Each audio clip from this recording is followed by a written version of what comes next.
Preview.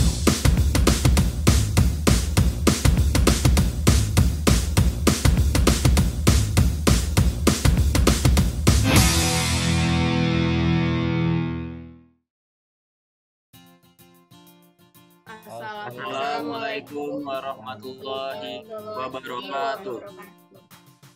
Di sini kami akan mempresentasikan mengenai linear programming, the simplex method, fungsi maksimumkan.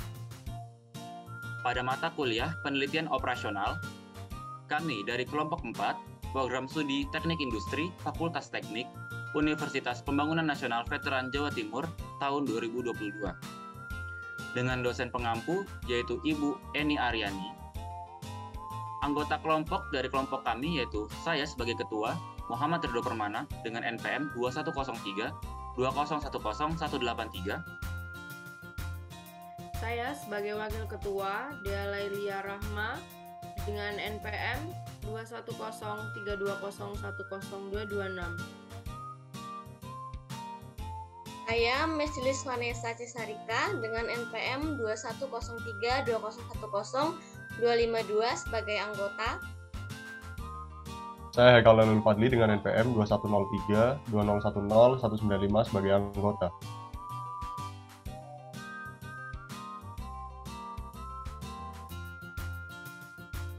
Baik, untuk mempersingkat waktu, saya akan membacakan soalnya, yaitu sebuah perusahaan yang memproduksi mainan anak-anak akan membuat bingkisan ulang tahun.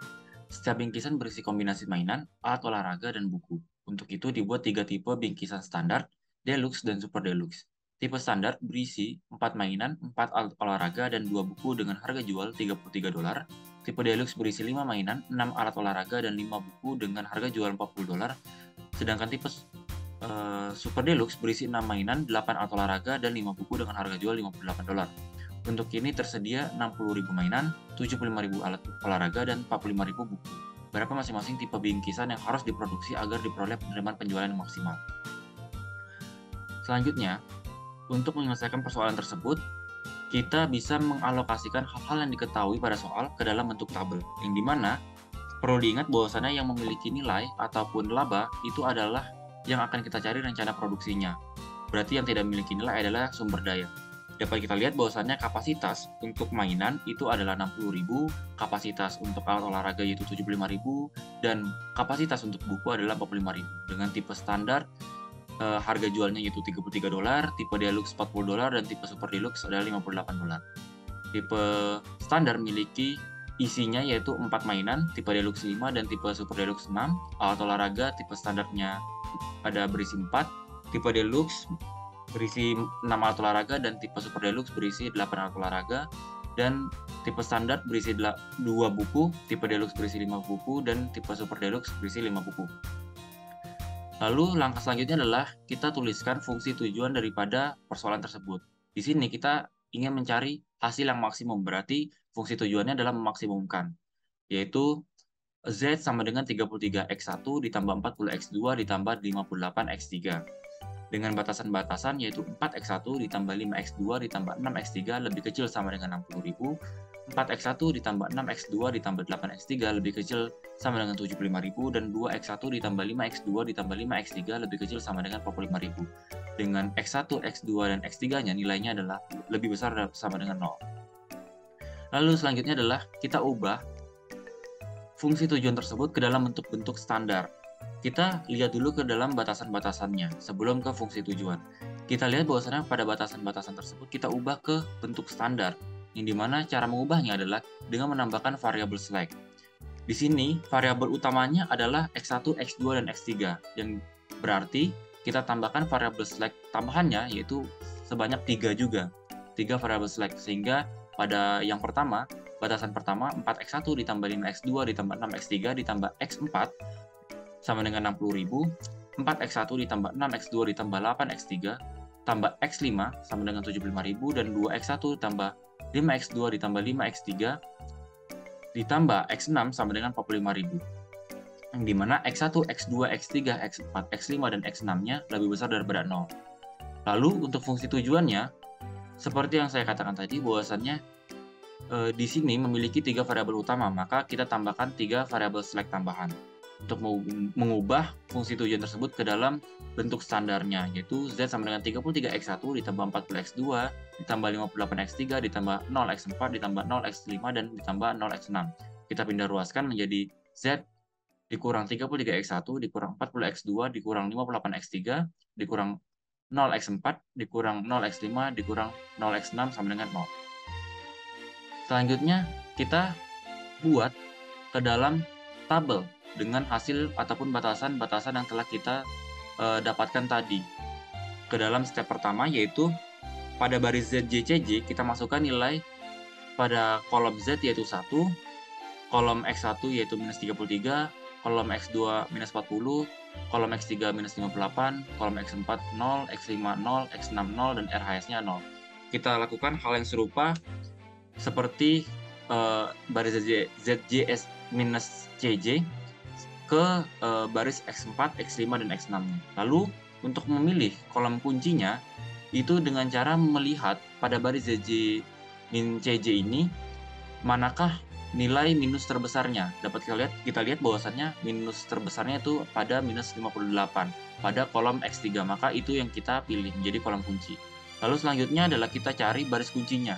Dengan cara apa? Dengan cara membagikan nilai RHS dengan nilai yang berada pada kolom kunci.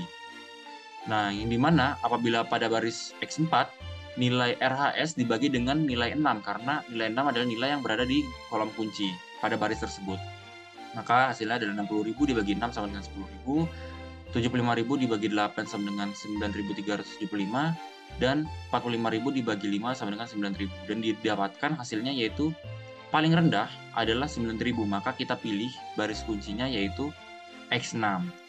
Untuk mencari baris kunci yang baru, maka kita bisa membagikan nilai ataupun baris nilai pada baris kunci yang telah kita pilih itu dengan angka yang mengenai kolom kunci dan baris kunci. Pada kasus ini, pada kolom X1 yaitu 2 dibagi dengan 5 karena angka yang pada terkena kolom kunci dan baris kunci. Selanjutnya adalah 5 dibagi 5 yaitu 1, terus 0 dibagi 5 itu 0, 0 dibagi 5 itu 0, 1 dibagi 5/5, dan 45 dibagi 5 sama dengan 9.000. Selanjutnya untuk cara kedua, baris ZJ min CJ. Pada baris yang atas diambil pada tabel sebelumnya, yaitu minus 33, minus 40, minus 58, dan seterusnya. Pada baris bawah di dalam kurung diambil pada baris kunci.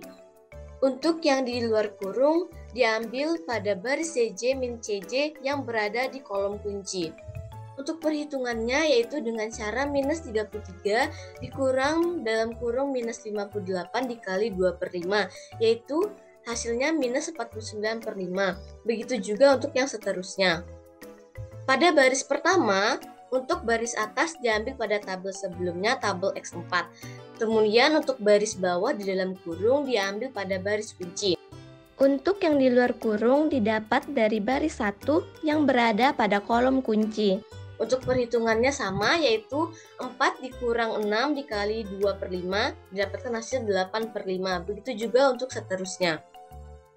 Untuk baris kedua sama seperti baris pertama, yaitu baris atas didapatkan pada tabel sebelumnya. Untuk baris bawah di dalam kurung diambil pada baris kunci. Untuk yang di luar kurung didapat dari baris kedua yang berada pada kolom kunci. Untuk perhitungannya juga sama, yaitu 4 dikurang 8 dikali 2/5, yaitu 4/5. Begitu juga dengan seterusnya yang didapatkan hasil minus 2, 0, 0, 1, minus 8/5, dan 3.000. Setelah didapatkan hasil sebelumnya, selanjutnya dimasukkan nilai-nilai tersebut atau hasilnya ke dalam tabel. Bisa dilihat bahwasannya pada baris CJ min CJ masih terdapat nilai yang minus, sehingga perlu dilakukan perhitungan lagi. Pilih kolom kunci dengan minus terbesar yaitu minus 49/5 dan baris kunci dari pembagian RHS dibagi nilai kolom kunci pada masing-masing barisnya. Pada baris pertama, yaitu 6.000 dibagi 8/5 didapatkan hasil 3.750. Pada baris kedua, 3.000 dibagi 4/5 didapatkan hasil 3.750. Pada baris ketiga, 9.000 dibagi 2/5 didapatkan hasil 22.500. Sehingga dipilih baris kunci yaitu pada baris pertama. Selanjutnya, kita akan lakukan uji Z dengan memasukkan nilai X1, X2, dan X3 ke dalam fungsi Z. Sehingga tinggal dimasukkan nilai X1 didapatkan nilai 0, nilai X2 didapatkan nilai 0, dan nilai X3 didapatkan nilai sebanyak 9.000. Lalu nilai X didapatkan hasil nilai 522.000, dan nilai Z didapatkan 522.000, yang nilainya sama dengan nilai RHS sebesar 522.000. Dan selanjutnya kita akan mencari baris kunci yang didapatkan dari tabel sebelumnya. Dan baris kuncinya adalah sebagai berikut. 1, min 5/8, 0, 5/8, min 3/4, dan 3.750. Selanjutnya untuk baris ZJ min CJ, diambil dari baris tabel sebelumnya untuk baris yang atas. Dan untuk baris yang bawah diambil dari baris kunci. Dan angka yang di luar kurung diambil dari baris ZJ min CJ yang berada di dalam kolom kunci. Dan untuk perhitungannya adalah min 49/5 dikurangi dengan min 49/5 yang dikalikan dengan 1, sehingga didapatkan hasil sebesar 0. Begitu pula untuk perhitungan selanjutnya dilakukan dengan cara yang sama. Dan untuk baris yang kedua, baris yang atas diambil dari tabel sebelumnya, yaitu tabel baris X5. Dan baris yang bawah diambil dari baris kunci. Dan untuk angka yang berada di luar tanda kurung diambil dari baris X5 yang berada di dalam kolom kunci. Dan untuk perhitungannya, 4/5 dikurangi 4/5 yang dikalikan dengan 1, dan didapatkan hasil sebanyak 0. Dan begitu pula dengan perhitungan selanjutnya. Dan untuk baris yang ketiga, baris yang atas diambil dari tabel X3, dan baris yang bawah diambil dari baris kunci. Dan untuk perhitungannya, 2/5 dikurangi dengan angka yang di luar kurung, dan angka yang di luar kurung ini didapatkan dari baris X3 yang berada di dalam kolom kunci. 2/5 dikurangi 2/5 yang dikalikan dengan 1, didapatkan hasil sebanyak 0. Dan begitu pula dengan perhitungan selanjutnya. Setelah perhitungan dilakukan, didapatkan nilai ZJ min CJ yang baru, yaitu X1 sebesar 3.750, X5 sebesar 0, X3 sebesar 7.500. Kemudian dilakukan uji Z dengan nilai 33X1 ditambah 40X5 ditambah 58X3. Kemudian nilai X1, X5, dan X3 yang didapatkan disubstitusikan menjadi 33 dikali 3.750 ditambah 40 dikali 0 ditambah 58 dikali 7.500 didapatkan hasil 123.750 ditambah 0 ditambah 435.000 didapatkan hasil 558.750. Kemudian nilai Z dan RHS sudah sama, yaitu sebesar 558.750. Jadi nilai yang didapatkan yaitu X1 sebesar 3.750 unit, X2 sebesar 0, X3 sebesar 7.500 unit, dan nilai Z sebesar 558.750 unit. Kemudian didapatkan kesimpulan yaitu perusahaan mainan anak-anak sebaiknya memproduksi bingkisan dengan tipe standar sebanyak 3.750 unit dan tipe super deluxe sebanyak 7.500 unit sehingga didapatkan total laba penjualan yang maksimal sebanyak $558.750. Sekian dari kelompok kami. Apabila kelompok kami ada kesalahan dalam pengucapan, mohon dimaafkan. Wabillahi taufiq walhidayah. Wassalamualaikum warahmatullahi warahmatullahi wabarakatuh. wabarakatuh.